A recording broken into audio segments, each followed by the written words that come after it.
Abraham in Paul's Theology, a comparative interfaith reflection. Introduction.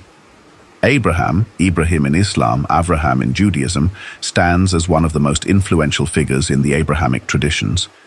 For Judaism, Christianity, and Islam, he is the patriarch of faith, the bearer of God's covenant, and the archetype of submission to the divine will. Yet each tradition interprets Abraham's role in light of its own covenantal understanding. This article explores how the Apostle Paul framed Abraham in his theology, and then compares this with Jewish and Islamic perspectives. Paul's theological framework: Abraham as the father of faith. 1. Justification by faith. Paul anchors his doctrine of justification by faith in Abraham's example. Abraham believed God, and it was counted to him as righteousness. Genesis 15, verse 6, Romans 4, verse 3, Galatians 3, verse 6. For Paul, Abraham was declared righteous before the law of Moses, proving that faith, not works of the law, was the basis of God's acceptance. 2. Father of all believers. Paul universalizes Abraham's role. Abraham is father not only of Jews, by blood, but of Gentiles who believe. Romans 4, verses 11 to 12. Thus, the church becomes the true seed of Abraham. Galatians 3, verse 7. 3. Christ as fulfillment of the promise. Paul interprets the Abrahamic promise in Christ. The promise was made to Abraham and his seed, whom Paul identifies as Christ. Galatians 3, verse 16. Through Christ, both Jews and Gentiles inherit Abraham's blessing. Galatians 3, verse 14. 4. Abraham and the law. By pointing out that the promise to Abraham preceded the law by 430 years, Galatians 3, verse 17, Paul argues that faith is prior and superior to Torah observance. Abraham's story thus provides Paul with a theological basis to invite Gentiles into covenantal blessing without requiring circumcision or full adherence to Mosaic law. The Jewish perspective: Abraham as covenant patriarch. In Judaism, Abraham is chiefly remembered as 1. Father of the covenant. God promised Abraham land, descendants, and blessing. Genesis 12, 15, 17. This covenant was sealed through circumcision, which remains the sign of Jewish identity. Genesis 17, verses 9 to 14. 2. Model of obedience. Abraham's supreme test was the Akedah, binding of Isaac. Genesis 22.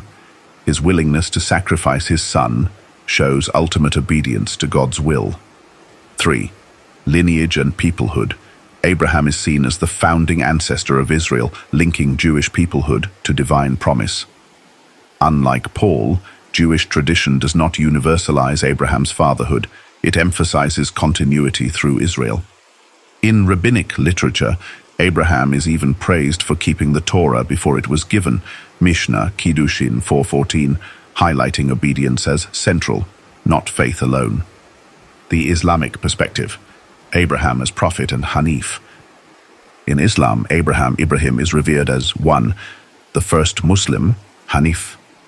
The Quran depicts Abraham as neither Jew nor Christian, but a Hanif, pure monotheist, who submitted to God.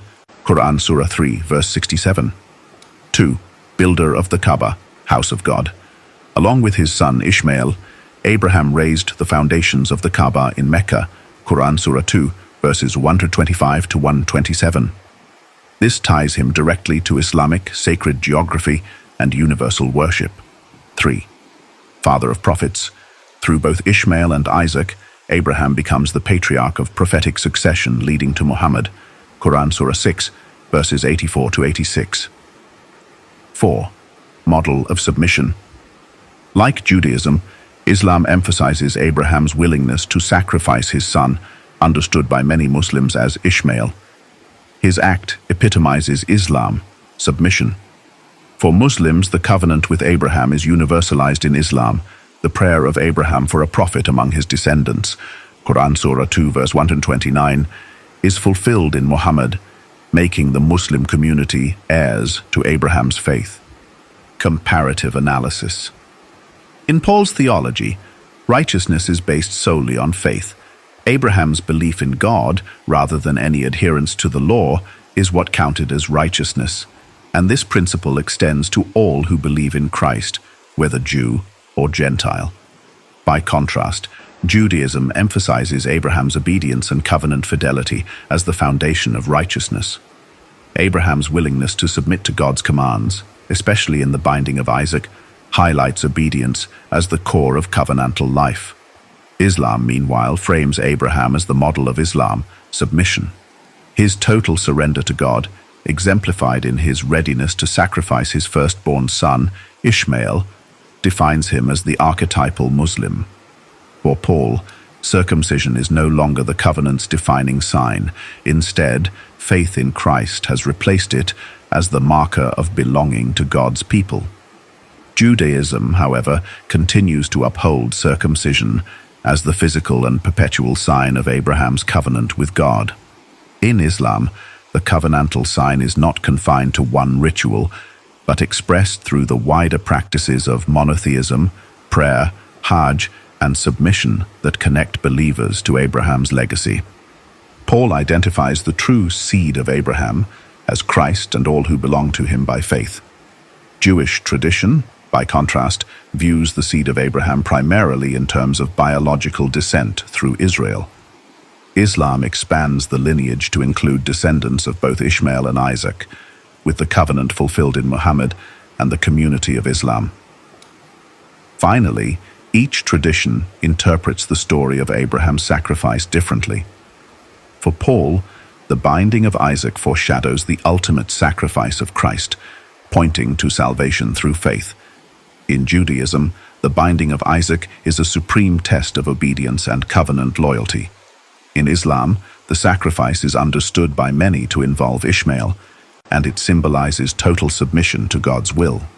Conclusion: Abraham emerges as a shared yet contested figure across the Abrahamic faiths. For Paul, he is the prototype of faith, proving that justification is by trust apart from the law, and serving as the spiritual ancestor of Jews and Gentiles in Christ. For Judaism, he is the covenant patriarch whose obedience and lineage define Israel's unique identity. For Islam, he is the pure monotheist, prophet, and builder of the Kaaba, house of God, whose legacy culminates in Islam as the universal faith. Thus, Abraham becomes a theological bridge across traditions, yet also a point of divergence where each faith community defines its covenantal identity.